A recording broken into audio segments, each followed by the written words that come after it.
So here's what you want to do when you're applying to a job online. I'm going to make your life easy regardless of what applicant tracking system the company's using. You want to do one thing. So step one is go to the requirements section and read all the requirements. Okay. And ask yourself and make a check mark of all the requirements you have. If you have, my rule of thumb, this is what I tell my clients to do, and this is why my clients land jobs in 60 days or less.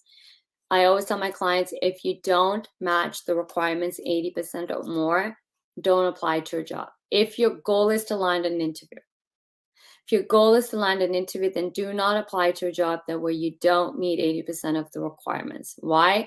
Because then your resume is just going to sit in the pile of resumes, and your resume is now in the applicant tracking system. If your goal is to land a job interview, you don't want your resume to just sit in the applicant tracking system. You want your resume to land in front of a human being. Okay? So don't apply to a job that you don't have 80% requirements. Only apply to a job you have 80% requirements. Number 2 step is you want to read the job posting word for word. And then you want to write custom resume for that single one job posting word for word. What should be in your resume and what shouldn't be in your resume, it's right there in front of the screen. Read it. Job posting. Job posting is your biggest clue on how your resume needs to read, what needs to be in it, what doesn't need to be in it, how you're going to land an interview.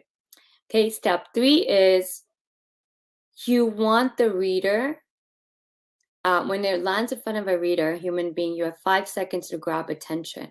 So this is where some of cosmetic stuff can really come into play, like what materialistic visualization, presentation of your resume.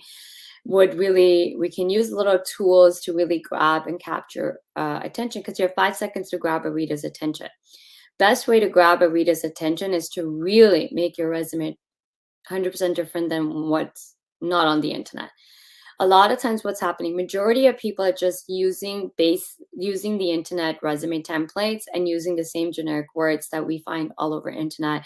I'm dynamic, I'm innovative, I'm creative, I'm inspiring, inspired, result-driven problem solvers. All these are generic words.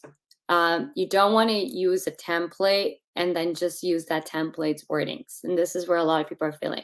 This is where we can leverage ChatGPT for wording purposes to help us create attention-grabbing, impactful words, phrases to help grab the reader's attention. We can use a little bit of graphic designing as well to make your resume look prettier, presentation skills, right?